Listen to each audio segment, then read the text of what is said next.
Thank you very much, the School of Telecommunications, for inviting me here today, and thank you for coming. I know some of you have to be here, but some of you are here voluntarily, and I thank you. No, I only thank the voluntary ones. The ones you have to be here, I don't think. Okay, so today we're going to look at a closer look at the United States and Spain. I'm from the United States. I've been living in Spain here now for a long time.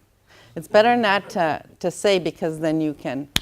First thing we're going to look at the first top 10 fears, okay? The top 10 fears, what are they?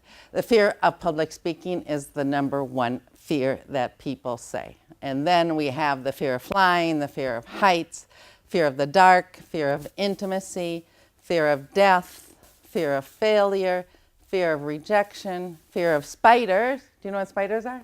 Yeah? Okay. And then fear of commitment. So if you look at number 6, you can come to the conclusion that people would rather be dead than speak in public. And it's true. It's very difficult to speak. Luckily, my colleagues have calmed me down today, so I'm much better. Also, I've spoken in public probably near 200 times, giving conferences. And also, I'm in front of the classroom every day, and that's a form of speaking in public, so I should be used to it. However, every time I prepare a talk, I get nervous. So please, if I make any mistakes today, or if I lose my place where I should be, please stay with me. Today, I'm going to talk just a little bit about the United States geography. You know why? Because you know what, the Spanish people's first pastime, they love to criticize Americans because they don't know their geography, right?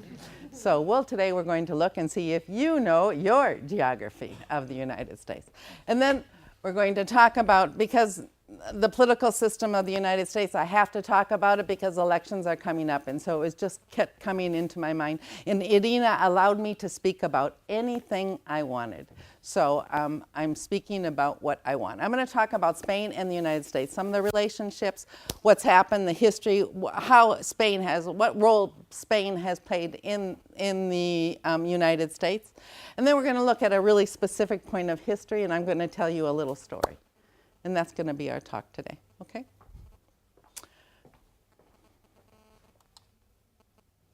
If I'm speaking too quickly, that's what I tell my students, just go like this, and I'll settle down, and I'll speak more quietly. So we have the West, we have the specific mountain, I'm starting from the West, we got the Northeast, and we have the South. Those are the 4 regions of the United States. It's not so clearly cut, but, okay, so first, we're going to talk about the Northeast. What do you know about the Northeast? Where's your name tags? Well, I can't see it there. No, I have to put it up here. I can't see it. Okay. All right. You got your name. Do you want some name tags? You can put some name tags on. What's your name? Angel. Okay, we're going to have to put it up here or else I can't see. Danny. Okay. Danny, what do you know about the Northeast? Anything? The Northeast of the United States? Anything? Okay. What's your name? No lo veo. Yeah. Eduardo. Okay. Tell me what you know about the United States. Anything. A city? A town? A place? Huh? Oh my God. No, we're talking.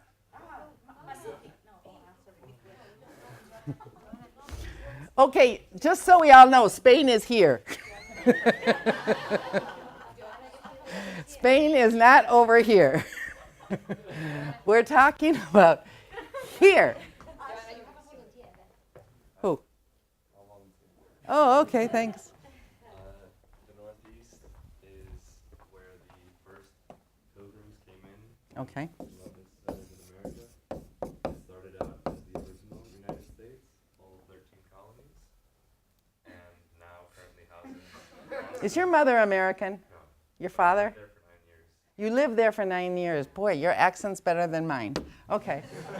Okay, thank you very much. What's your name? Jorge. Jorge. Okay. Yeah, Eduardo, did you get anything? No? No? Anybody? More? I saw another hand there. Yeah. New York. Thank you very much.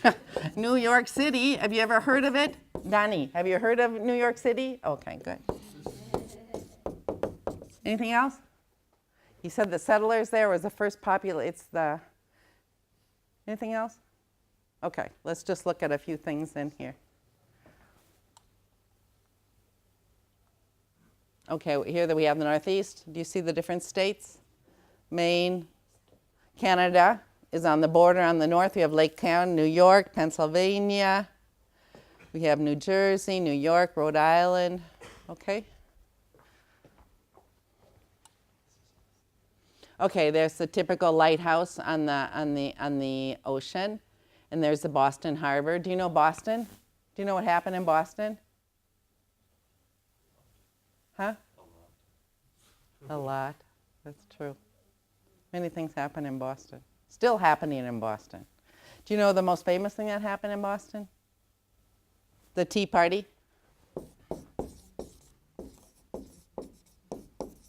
It was really the beginning of the American Revolution, is when the settlers in Boston, they were very angry over the taxation, and they got onto the boat, the British boat, and they took the tea and they threw it over they had a tea party on the British. On the British. They threw all the tea away, and that's the Boston Tea Party. And here we have, that's the fall in the Northeast is beautiful. And there's Central Park in Manhattan. And this is the Boston Tea Party. Colonies protest a lack of political power, which sparked revolutionary fever. Philadelphia, we're going to talk about Philadelphia. The fathers met to write the Declaration of Independence and later establish the Constitution and the guidelines for the United Ivy League. Okay. Ivy League school. Do you know these schools? They're the most famous schools in, what are the two famous schools in England? Oxford. What are the two famous schools in Spain? The Politécnica of Madrid and the Politécnica of... And the Complutense. We'll do it. Both in Madrid. Better. Okay, fine. So here we have Brown, Columbia, Cornell, Dartmouth, Harvard, Pennsylvania, Princeton, and Yale. All these schools have their women schools that are very close to them were all women's schools. I'm not sure if they're still all women's schools. They could be. Okay, we have New York City here. I'm not going to say about you know about that. Okay, this is going to be important later because we're going to talk. Jorge talked about the settlers that came over. Many of the settlers that came over to the United States, England sent, and also France, and many European countries sent the people that their religions were not tolerated. So that's going to have effect on the United States at a later date. And the Salem witch trials, okay, and also the Northeast is the financial center of the United States. Okay, southern states. What do you know about southern states?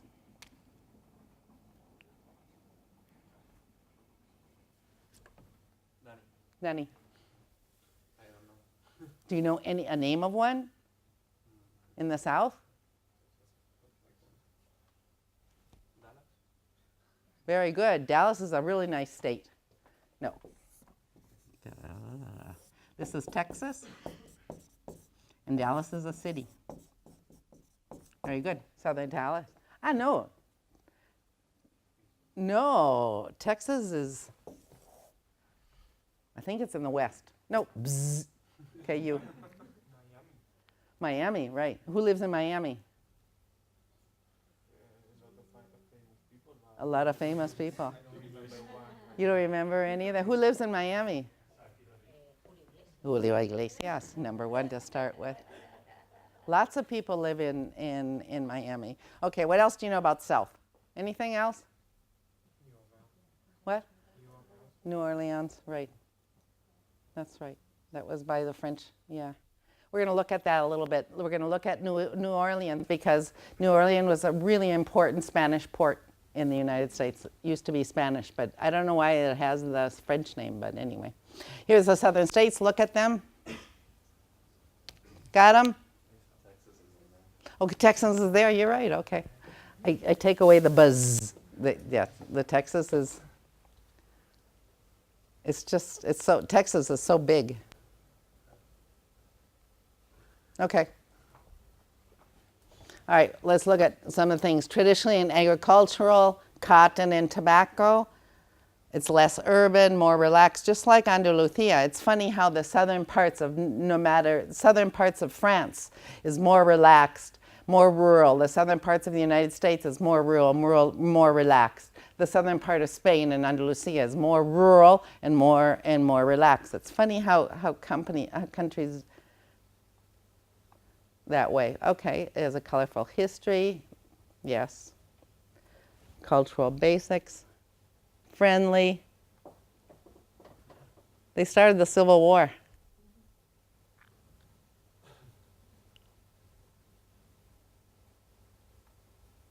And civil rights became to a peak there with the Ku Klux Klan, Martin Luther King.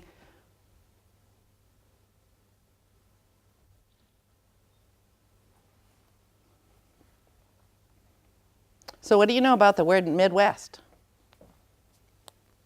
Nothing? That's where I'm from. I'm from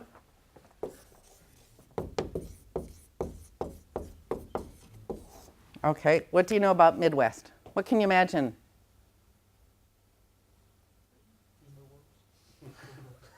That's the name of the basketball team? Okay, Timberwolves, right. Is that Minnesota, Timberwolves?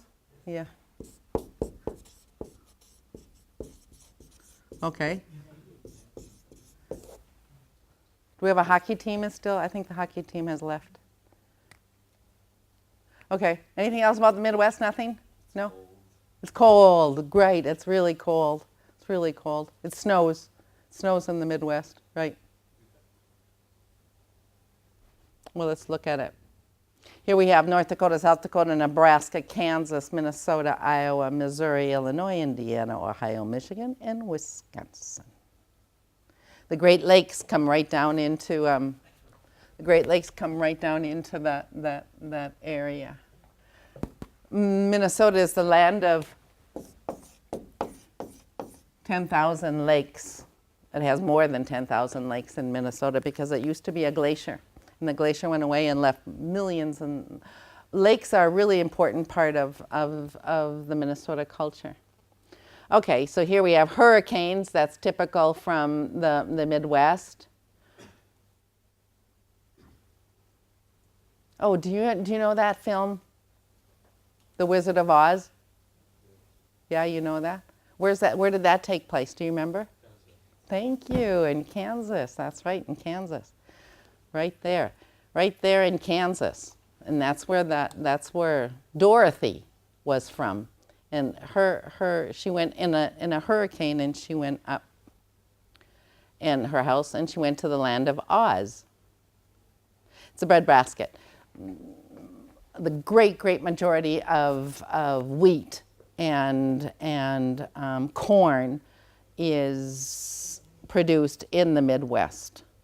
And that's becoming important now because of the biofuels, because the biofuels are made from these, and that's making that more expensive. These.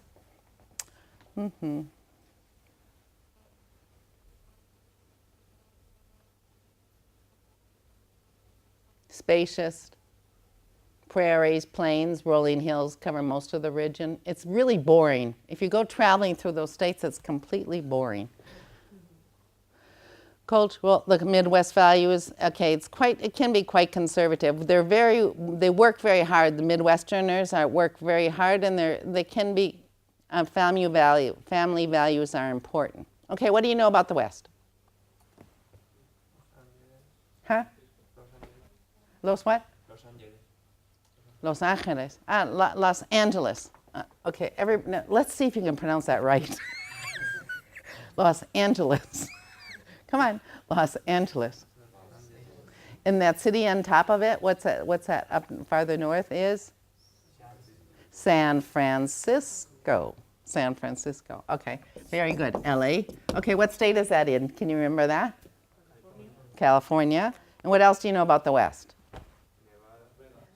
Las Vegas, that's good. Nevada. Seattle. New Mexico. Yeah. Yeah. Yeah. Colorado. Yes. Yes, you're right, because they didn't put it in the Colorado, New Mexico, Arizona, California, Nevada. Okay. Okay, you have Indian populations. Indian populations, do you know about the Indian populations? You know they still exist. They have their own laws. If you go on an Indian reservation, you do not have to pay taxes. You do not have to do anything that it's against the law to do anything. It's only against, you only have to obey the Indian laws, okay? There's only one place in the United States where gambling, usually in most of the states except Nevada, where gambling is allowed. Do you know where it is? On the Indian reservations. And that is how they make their money. Some Indian reservations have become very rich because since you can't gamble in the United States, they say, well, an Indian territory you can gamble. So everybody goes to the Indian territory to gamble. What else do we know? Natural beauty, the Rockies, the mountains. It's absolutely gorgeous, the West. In fact, one of the highlights of the United States is the countryside, is the views, it's nature. The national parks, redwood forests, the Grand Canyon. One of my students said the other day, the Great Canyon. I thought that was great. The Great Canyon, the Grand Canyon. And they got the Badlands in South Dakota. Okay, and there's San Francisco, known for its liberal values, its gay population. On a nearby island is Alcatraz, which is the former prison.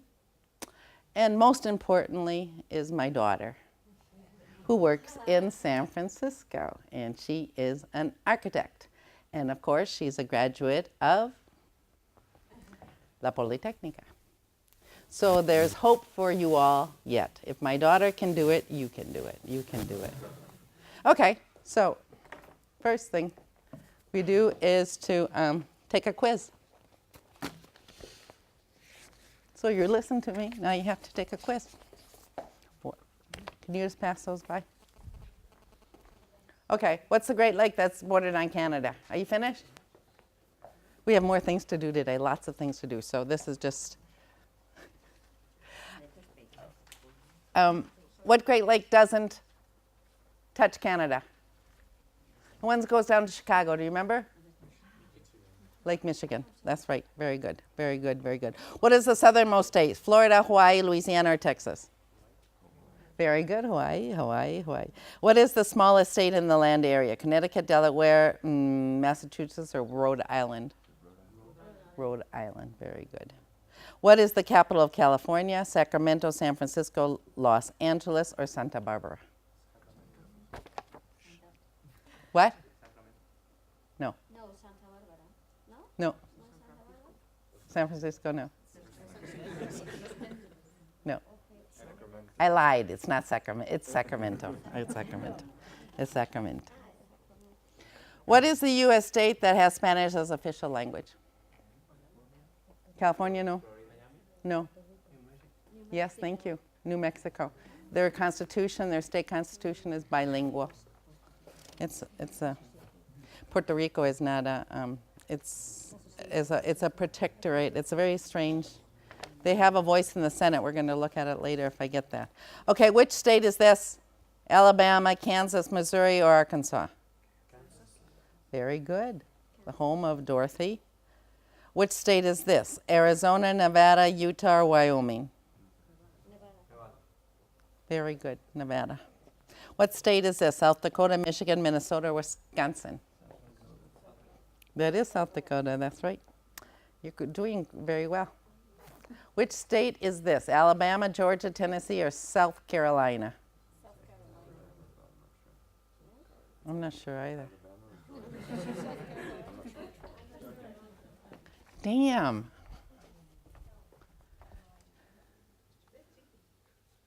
Oh.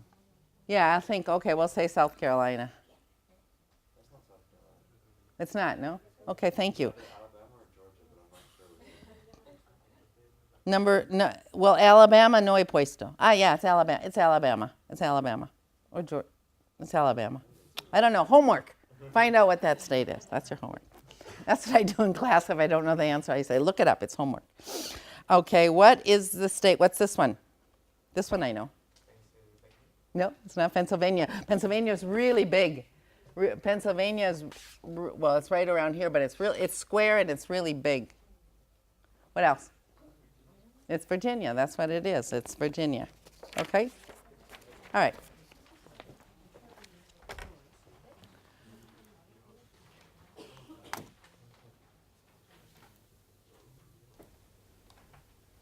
Okay, this is the Constitution of the United States. I have a whole bunch of stuff on this. I don't know if I'm going to.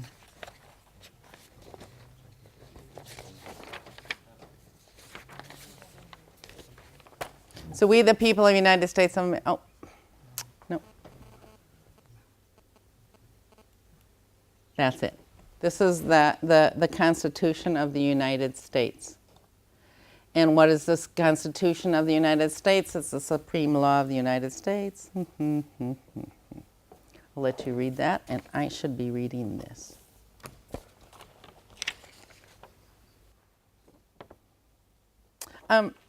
Constitution of the United States is the oldest constitution in the world, and it was made by about 57 people got together, and they helped write it, and it was ratified in 1787. The Constitution of the United States is the basis for the Constitution in France. You know, the revolution was very soon after that, and they used the Constitution of the United States for their Constitution.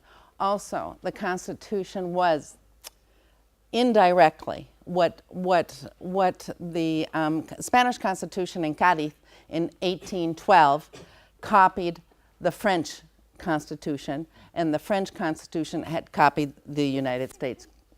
So it really has been a basis for most of the constitutions around the world since it was the first. And since the United States at that time was filled with people that were religious fanatics in Europe. So they came to the United States. So the way I imagine is, since they don't do sex and they don't do drugs and they don't do drink, all they can do is work. So they worked and they did a wonderful constitution in the United States, and that's what it is. So it was ratified in 1787. Okay, the basic principles: popular sovereignty. There's a quiz later, so. The government gets its authority from the people, and the people have a right to change or abolish their government. Okay, popular sovereignty is the people of the nation make the decision of what the government's going to do. The government does not run the people run the government. Limited government. There was an important thing. They didn't want the government to be large and big, which it has become, but anyway. Separation of powers, one of the very unique. This was taken from a Frenchman, Montesquieu, an Enlightenment writer, and he was the one who decided that there should be a separation of powers. Along with the separation of powers, that means there's different branches of the government, and nobody can. First, you cannot belong to both branches of the government or three branches of the government. Secondly, you do not have complete power over anything. You have power, you have authority, but it is always checked by other, and that's called the checks and balances. Federalism, it's the principle of the dividing power between the federal government and the states. Today, still, it's very important argument of what rights do the state have and what rights do the federal government. The United States of America has given more power to the states than any other country in the world, except couldn't be questioned in Switzerland with the cantons. They're also very independent. And a form of government where the citizens elect the representatives, and individual rights, the rights of freedom of speech, freedom of religion, and the right to trial by jury. Those are the basic rights of the constitutions. And here we have our checks and balances. We've got three different branches: the executive branch, the judicial branch, and the legislative branch. This one's are the authorities, and this is the things that the every branch has a way of checking to see. You can't, nobody is autonomous. Nobody is autonomous. I have lots more on this, but anyway, I'm not going to. Federalism. The powers of the government are divided between the national and the state government. Each of the 50 states has its own government. The national government governs the people of the entire country. State governments govern the people living in each state. Federal government, the national government is called the federal government. The federal system refers to the country's system of government. The federal government is the supreme law. All powers that the Constitution does not give to the federal government remain with the states. So if it's not covered in the Constitution, in the federal Constitution, it's the right of the states. There they have. We have the legislative, the executive, and the judicial branch.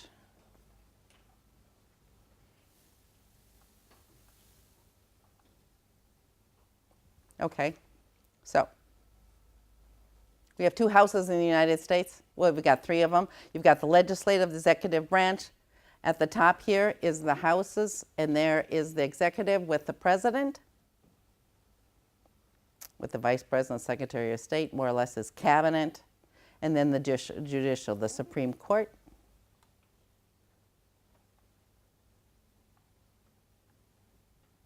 Legislative branch is bicameral, like in Spain. The Senate has 2 senators for each state, and the House of Representatives is based on the population. So one house is based on population, the other house is based on equal representation from large states and small states. And Republicans serve for 2-year terms. Senators serve for 6 terms. This is, again, the founding fathers of the Constitution are incredibly obsessed to doing something different than in Britain. In Britain, they had a monarchy that made the decision that could dissolve Congress or could, and so the Americans said, we do not want this. So at the same time they build those 2 houses, the higher house and the lower house, the Senate and the House, they said that everybody has elections at different times, at every different times. So that nobody can get too powerful. The House has elections every 2 years, the Senate has elections every 6 years, and the president is elected every 4 years. The president can only do 2 terms, and that's the limit to what the president can do. They were obsessed that this was a real democracy and not like what was going on in Europe at the time. What was going on in Europe at the time, we'll look a little bit at that. Lots of things are going on in Europe at the same time that the Americans were the legislative branch. Okay, so what is legislative branch? It makes laws, set taxes, declare war. That's not true.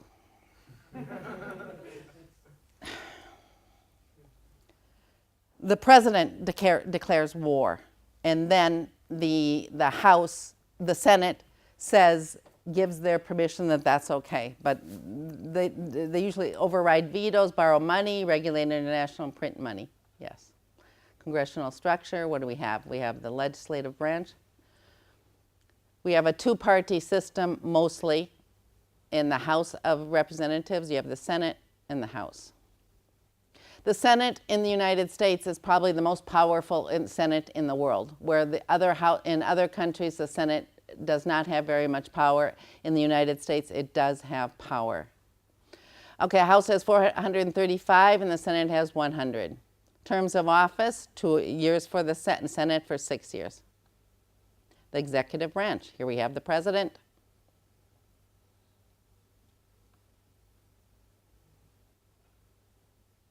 And the cabinet. Okay, we have the executive branch, we have the president, vice president, 4 terms.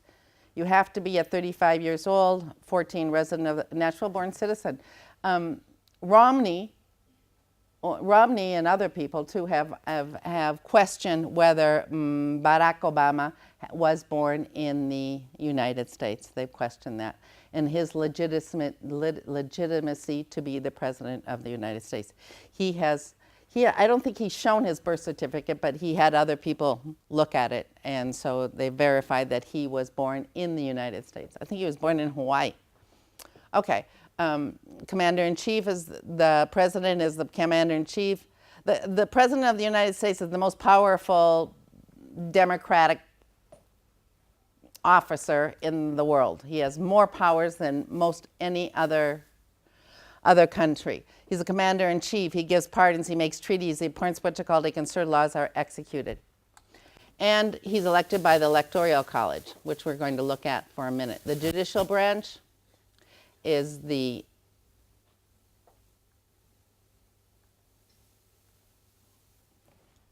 decide. Also, the judicial branch is different than the Supreme Court in the United States is different than the court. Because the Constitution is made, it's not a very flexible document. It's not, you can't make changes in the Constitution very easily. So most of the changes in the laws are made by the Supreme Court. For example, abortion. Abortion was decided where most constitutions could say whether women have the right to abort or not. It does not mention abortion in the Constitution. Also, gay marriages. That's something. Oh no, gay marriages is a right of the state. You can allow a gay marriage in a state. In another state, it's not allowed a gay marriages. And abortion was legalized by the Supreme Court. Okay, which is different than in Spain. Okay. What's incredible about this whole thing, I'm just telling you about, everything is all repeated at the state level. So we have 50 states with everybody doing exactly the same. They have the executive branch, the legislative branch, and you have the judicial branch. The head of the state is the governor, and at the local level, you have a city council, and you have your mayor, your governor, your city council, and you have the state Supreme Court, and you have the local courts. The most important right citizens have is the right to vote. By voting, people have a choice in the government. People decide to represent themselves in the government, okay? One thing nobody knows in Spain, and which really makes me angry, I guess, when they're reporting on the elections in the United States, is that you just don't go down with your carnet de identidad, go down to the local school and vote because you're on the census. No. A month before, you have to go and register and you say, I want to vote. And they give you permission to vote and then you can vote. That's so you have to think, in fact, I just registered to vote. I can vote in the United States. I just registered to vote and I think I'm too late to vote in the election because I forgot. What's your life? And you have to remember a month before the elections to go out and register to vote. So when they say in the United States there's only 51% or 49%, it's quite good because people start a month before and they have to go out and register and then they have to go out and vote for the next day.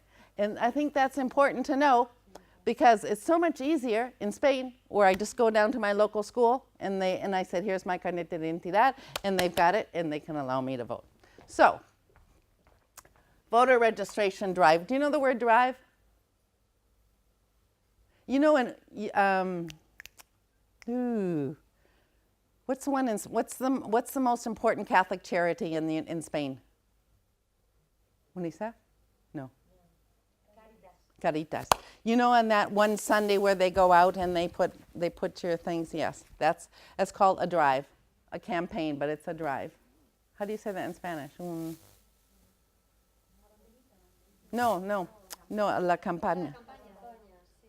It's just like in anyone. Okay, well, when you're doing it for reasons that are not for money, it's called a drive. A drive. Oy. Electoral college. Do you know what it is? Does anybody know what electoral college is? Okay, so I'm saying all this democracy and everybody has to go to vote and whatever. Well, it's really not very democratic because the forefathers, the people who wrote the Constitution, they were worried that the farmers, the lower class people, weren't educated enough to vote. So they invented the electoral college. So when a state votes, like the state of Minnesota, has 10 electoral votes, and so let's say that let's say Romney has 54% of the votes. All 10 votes go to Romney. It's not on a proportion. Only 2 states have it on a proportion. So what can happen? A person can become the president of the United States with not having the popular vote. Okay? It's happened 3 times in the United States. And the last time it happened was in the year 2000, where George Bush won over Al Gore, who had more popular vote. Okay? Many times the amendments have tried to change the electoral college, but it's almost impossible to change the United States Constitution. You need over 2/3 of the states. It has to go to all of the states, and then they have to put an amendment, and it's really, really, really difficult. What are the branches of the government? Legislative, executive, and judicial branch. Congress is made up of Senate and the House of Representatives. Very good. Shh, Jorge, cállate. 2. Which branch of the government includes the president?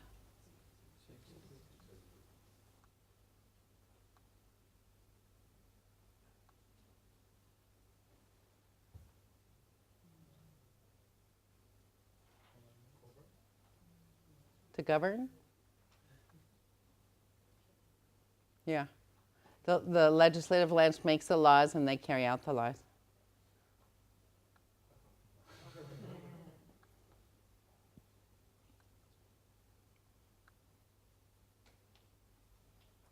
I don't think I told you this. I think it was there on the what you call, but I didn't tell you this. For life. For life. That's why it's so important when there's a space on the Supreme Court for the rest of their lives. Okay. I'm going to do something. I'm going to leave a part out of the talk. I have a really fun exam to do. If we have time, we'll do it later, because I want to go to the 3rd part, which is my love. Okay. Part 3.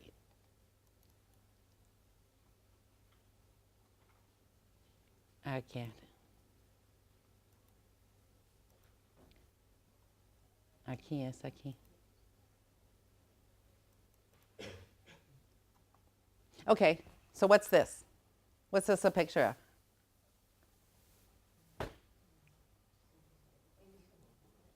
Elizabeth? Isabel? Oh yeah, that's right. Yeah. Oh yeah, I'm not accustomed to her being called Elizabeth. That's Fernando and Elizabeth, right? And who's the guy in the beard? How do we say that in English? Christopher Columbus. Christopher Columbus, that's right. Okay. Christopher made a landfall at the West Indian Islands. He called San Salvador. Natives called it whatever. On October 12, 1492. The same year Spain is kicking the Moorish out of Spain. By 1600, about 240,000 Spaniards had made their way to America. The movement actually brought 100 million persons throughout the world to the Western Hemisphere. Okay? So we have from all over the world, right, throughout the world. Oh my God. Oops.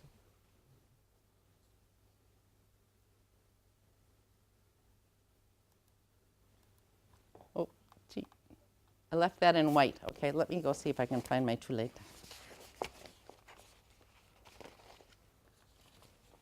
And I'll tell you what it says.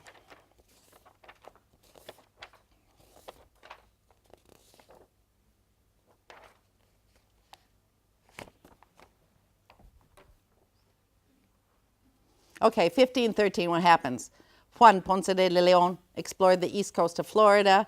In 1520, Panfilo de Narvaez explored the Gulf Coast of North America westward from Florida.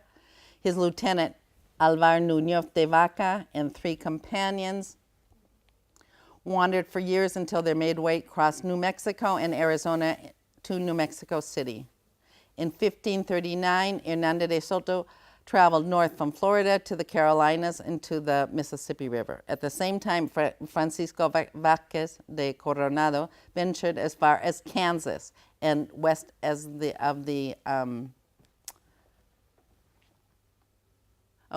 here we have, oh, you can't see that down there? Yeah, Spanish Empire. Oh, yeah, you can, better there. There's the Spanish Empire in the 1500s.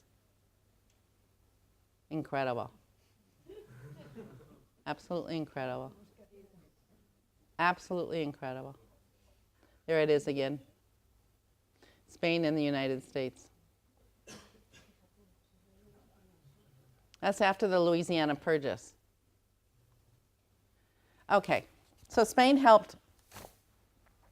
ruled over Florida for 288 years until 1821. During this nearly 3 centuries, Spain only lost Florida to the British for 20 years. Okay, in 1781, Bernardo de Galvez, he was the governor of New Orleans. Like somebody said, New Orleans, fought the British and captured Pensacola and got back Florida and Minorca. Spain financed George Washington's army. All this support was crucial for the British surrender and Washington's victory alone.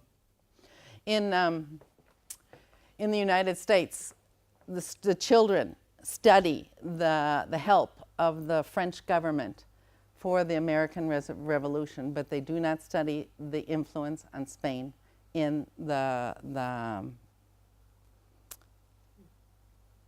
and people that talk about relations between the United States and Spain currently is that Spain, we have to work on putting Spain a bigger mark in the United States because it's lacking in its history, it's lacking in its school, it's lacking in when people think Spanish, what do they think of? In the United States, you know what they think of?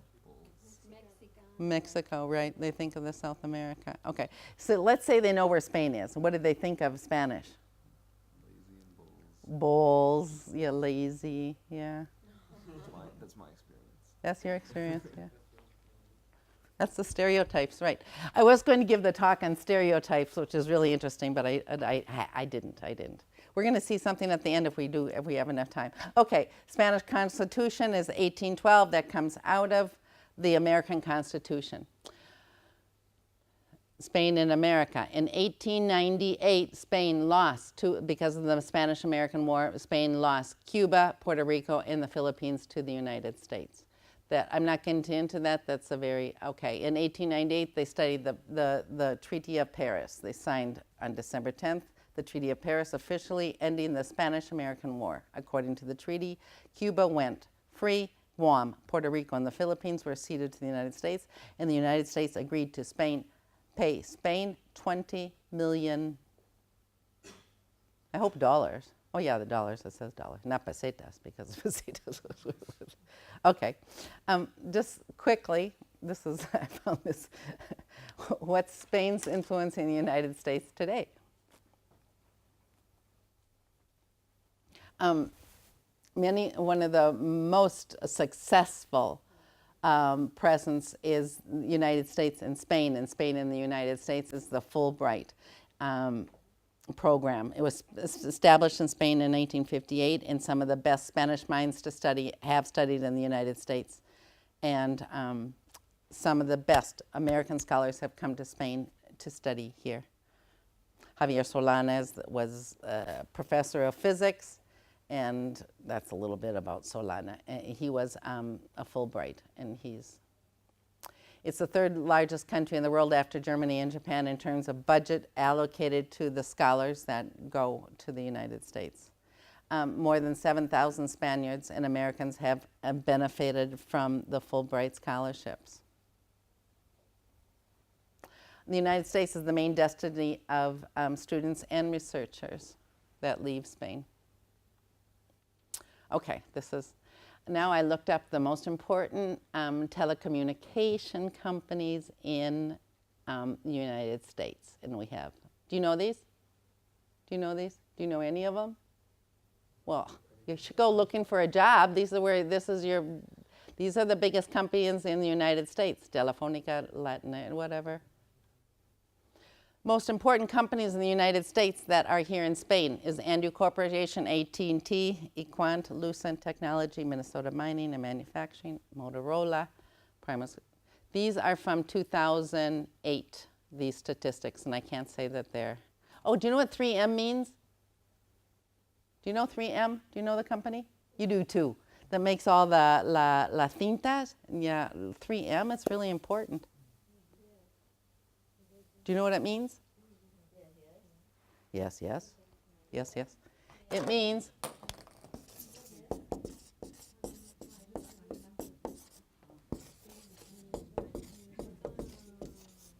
Minnesota was a very important mining state. Minnesota mining and manufacturing. M. 3M.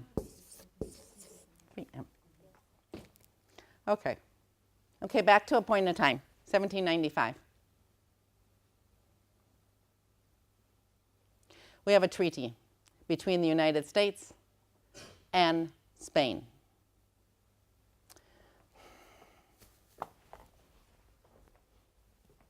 Spain, well, you saw Spain's all over the United States, right? And we have these 13 colonies, and they want to expand. And so Spain controls the Mississippi River. The Mississippi River goes all the way down, and Spain controls New Orleans. So Spain's in big trouble, big trouble. But we've got Carlos IV, Charles IV. What's going on? We've got Napoleon right at the door there. We've got the French Revolution. We've got everything. And so Americans, George Washington, or a little bit later, Thomas Jefferson sends Thomas Pinckney to Spain. And they said, you have to make a treaty. Well, do you know who the representative for Carlos IV was? Do you know who did the negotiating for him? Godoy. Do you know him? Yeah. Incredible. Yes. And so he negotiated the treaty. He negotiated the treaty between the United States and, oh, no, that's later, Carlos IV and George Washington. Okay, this is what's going on in the 1790s. Louis the 16th is dethroned and beheaded. Of course, how does that make Charles? That was his uncle in France. His uncle in France was dethroned and beheaded. We've got the French Revolution on the door. So Spain signs the treaty of peace with Thomas Pinckney. He arrives in Madrid, and they sign a treaty. It's called the Friendship, Limits, and Navigations between Spain and the United States. Spain recognizes the 31st parallel as the southern border. That's right above Florida. So Spain keeps Florida, and they allow the Americans, the colonists, to bring goods up and down the Mississippi River, and that's what they wanted. Okay, now I want you to I want you to look at your handout.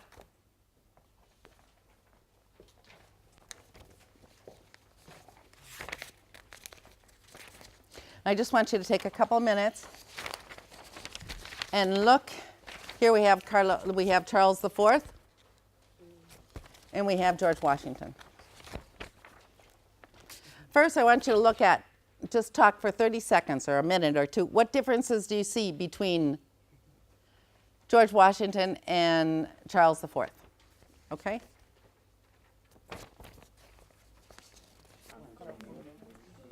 Any idea? Do you see any difference? Many, yeah. The way they dress. Number one, thank you. That's what I was looking for.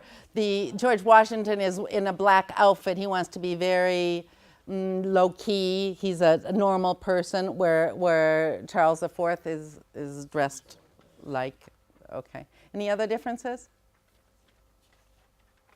One is smiling and the other is not smiling. One is smiling and the other one is not smiling. Good. And also I think the posture, the arm, it seems like this It's is pointed out probably because Right. That's an oratory position. That's an oratory position. Okay. Really good. Right. And he's got all these medals on Charles IV. He's trying to say how important he is. And George Washington is playing down he's not so important. He does have, what does he have on his, okay. But is this a sword? Yeah. A sable, I think it's called. Sable. Yeah, I think it's called a sable. I don't know what that is. That's A what cane? mayors have, a cane. A yes. cane. The mayor in a city so you should have a cane which Uh-huh. symbolizes power. Oh, I don't know if it is that. Or okay. it's because Thank you. Now I need your interpretive. Oh, the next page. Next page. Oh, we're only going to look at George Washington. Okay. In the ABC Hermoteca in 1953 or 1963, I can't remember, I have the article there, he says this painting represents the treaty between this painting between shows the friendship between the friendship, good ties between, and represents the treaty that was signed in 1795 by Thomas Pinckney and Godoy. Okay, I want you to look at all the symbolism there that could represent that. This painting is representative of the friendship between Spain and the United States. The picture was painted in 1787, I think.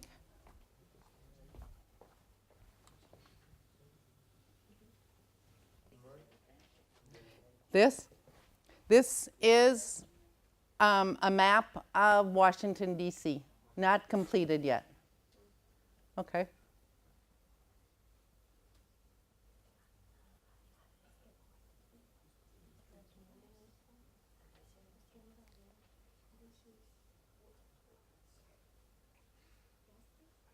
Do you know who this is? You do know. This ship? Yeah, there's something there, yeah. I know that the cloud shows that that's a symbolism, that's an allegory for better times are to come between the friendship.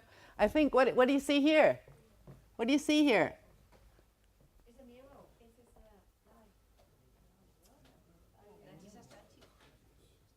A statue of two women, no? Yes. And what are the women doing? Embracing the other one, okay? And so this could be what? This is a sign of two pens. A signing, and this is, of course, is the treaty between the two of them. This is, do you see this? This is the coat of arms for the United seal. That's the Great Seal of the United States there. And we have armament. I was looking it up last night. What does armor mean? You have a helmet here and the armor under the table. Anyway, so this painting is one of the few paintings of the full George Washington. And do you know where you can find this? This painting? Where do you think it is? Huh? In the Prado Museum? No?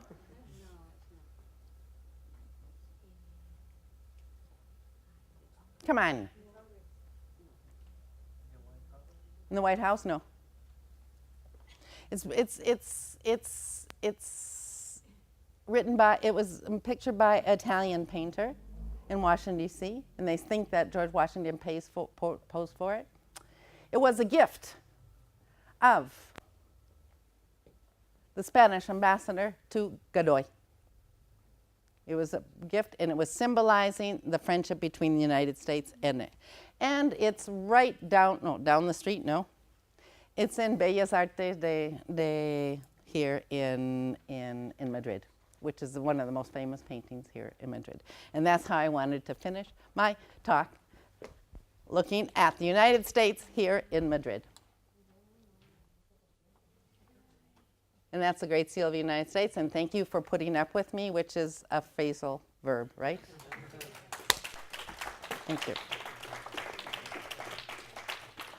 Any questions?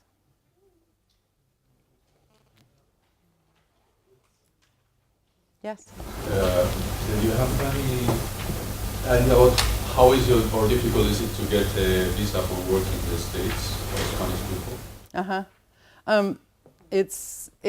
I saw a film the other day, a show on television. It was called Madrileños por el Mundo, right? And they were in San Francisco, which was really important to me because my daughter is in San Francisco.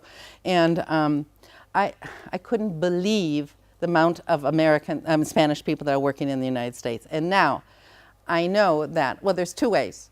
No, there's three ways. The first way is go study in the United States, and you have, once you do a master's in the United States, you have 1 year free to look for a job in the United States. So you can stay there for 1 year. And secondly, after my daughter has a good friend from Lisboa, and she's just going back now, and she's trying to get a visa from here. It's really difficult for architects. The third way is all those Spanish people they work for biotech companies, important Spanish American companies, and they bring the people over from here, and you get your contract from the Spanish company or the American company in your field before you go. And that's probably the most. If you just go, most people that just go and say, a ver, very difficult, because it costs money. It costs money for the company to get the visa. So they prefer to hire an American than to pay the money to, okay. Good question, good question. Any other questions?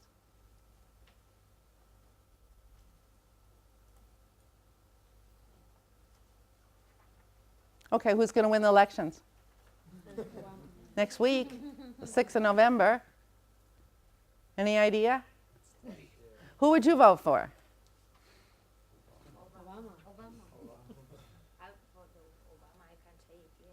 You can say it clearly. How about you? Not clear? You don't know? You don't care? Obama, yeah. Yeah. So I write my daughter, and I say, you have to register to vote in California. She goes, she's working now in Los Angeles. The company has sent her to Los Angeles to do something, and she's in Los Angeles. And she writes back, Mama, I don't care. Can you believe that? I have a daughter, my passion is politics, and I have a daughter that can write back and says she doesn't care. She's not going to vote in the elections, whatever. Yes? I have a question. Do you know why you have to register to vote prior to? Yes, I think so, because in small towns, what they would do is they open up the bars, and that's why in many states the bars close, and the local politician would take all the bums, and they take them to the bar and get them drunk, and then take them down to the voting poll and say, and they would go through. So number one, they close, they still close the bars on voting day, which is the first Tuesday of the month of November. Many states still close the bars. And secondly, so that your vote cannot be coerced the day of. In Spain, you have something similar in the sense that the day before the elections, you have a quiet day that there can be no propaganda. Good question. Good question. Anything else? Okay. I'm voting also I voted for Obama. I don't know if it's there on time. I don't know if it's going to get there. Thank you very much for putting up with me. Okay.